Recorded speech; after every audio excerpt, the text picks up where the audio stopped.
स्वागत है हमारे खास पॉडकास्ट में। यहाँ हम हिंदू धर्म की अद्भुत कथाएं और प्रेरणादायक प्रसंग भगवान कृष्ण की जुबानी सुनते हैं। आज का विषय है भगवान विष्णु का 5वां अवतार, वामन अवतार। कृष्ण जी, कृपया हमें वामन अवतार की कथा और उसके महत्व के बारे में विस्तार से बताइए। पुत्र, वामन अवतार की कथा उस समय की है जब धरती पर धर्म संकट था। असुरों के राजा महाबली ने अपनी अपार शक्ति, पराक्रम और यज्ञों के माध्यम से तीनों लोकों पर अधिकार कर लिया था। महाबली के समय असुर समाज अत्यंत शक्तिशाली हो गया था। वे केवल धरती पर ही नहीं बल्कि स्वर्ग पर भी शासन कर रहे थे। देवता अपने ही लोक से निष्कासित हो गए थे।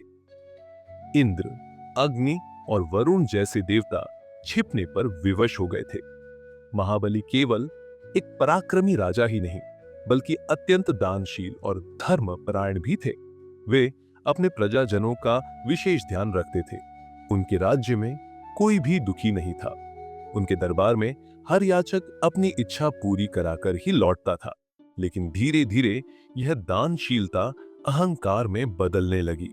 उन्हें लगने लगा कि तीनों लोकों को उन्होंने अपने बल और पराक्रम से जीत लिया है और अब वे ही इस सृष्टि के सबसे महान शासक हैं। जब देवता अत्यधिक परेशान हो गए तो उन्होंने भगवान विष्णु की शरण ली। इंद्र ने कहा, प्रभु, महाबली का अत्याचार दिन प्रतिदिन बढ़ता जा रहा है। वह स्वर्ग में देवताओं की उपासना बंद करवा चुका है। वरुण ने कहा, यदि महाबली को रोका नहीं गया तो सृष्टि में संतुलन बिगड़ जाएगा। भगवान विष्णु ने मुस्कुराते हुए कहा, चिंता मत करो, मैं वामन अवतार में अवतरित होकर धर्म की स्थापना करूंगा। भगवान विष्णु ने एक छोटे ब्राह्मण बालक का रूप धारण किया। उनका रूप अत्यंत मोहक और दिव्य था। उनके पास एक लकड़ी की छड़ी और एक कमंडल था। वे छोटे, कोमल लेकिन तेजस्वी दिखाई दे रहे थे। उसी समय महाबली ने अपने राज्य में एक विशाल यज्ञ का आयोजन किया। उनके दरबार में ऋषि, मुनि, दानवीर और अन्य याचक उपस्थित थे। वे हर किसी को मनचाही वस्तु देने का वचन दे रहे थे और तभी यज्ञ स्थल पर एक दिव्य बालक का आगमन हुआ। उनकी दिव्यता ने सभी का ध्यान आकर्षित किया। महाबली ने उन्हें देखकर आदरपूर्वक कहा, हे ब्राह्मण देव, आपका स्वागत है। कृपया बताइए, मैं आपके लिए क्या कर सकता हूं? वामन ने विनम्रता से कहा, हे राजा, मुझे केवल 3 पग भूमि चाहिए। यह सुनकर महाबली आश्चर्यचकित हो गए। उन्होंने कहा, हे बालक, तुम केवल 3 पग भूमि क्यों मांग रहे हो? मैं तुम्हें स्वर्ण, गाय या यहां तक कि पूरा राज्य भी दे सकता हूं। वामन ने मुस्कुराते हुए कहा, हे महाराज, मुझे बस 3 पग भूमि चाहिए। महाबली के गुरु शुक्राचार्य ने उन्हें तुरंत रोका।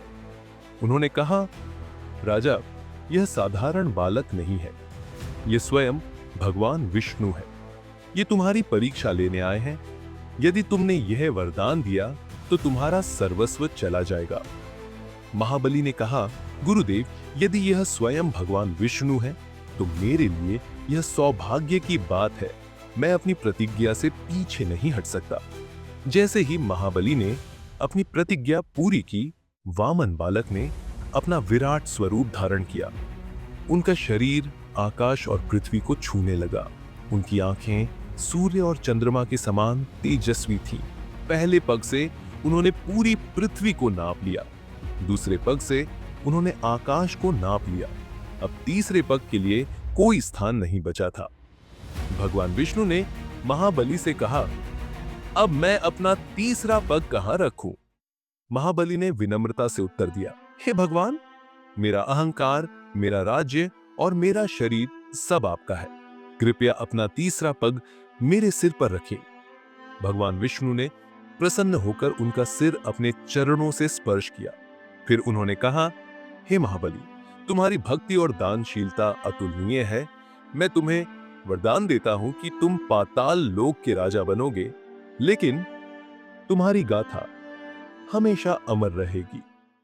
पुत्र, ये कथा हमें सिखाती है, सच्चे दानवीर को अपना सर्वस्व भी अर्पित करने में संकोच नहीं करना चाहिए। चाहे कोई कितना भी शक्तिशाली क्यों ना हो, अहंकार का अंत निश्चित है।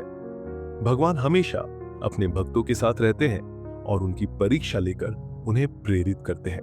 दोस्तों, यदि आपको ये कथा प्रेरणादायक लगी हो तो इस वीडियो को लाइक करें, अपने दोस्तों के साथ शेयर करें और हमारे चैनल को सब्सक्राइब करना न भूलें। अगले एपिसोड में हम भगवान विष्णु के छठे अवतार भगवान परशुराम की कथा सुनेंगे। तब तक धर्म और सत्य के मार्ग पर चलते रहें। जय श्री कृष्ण।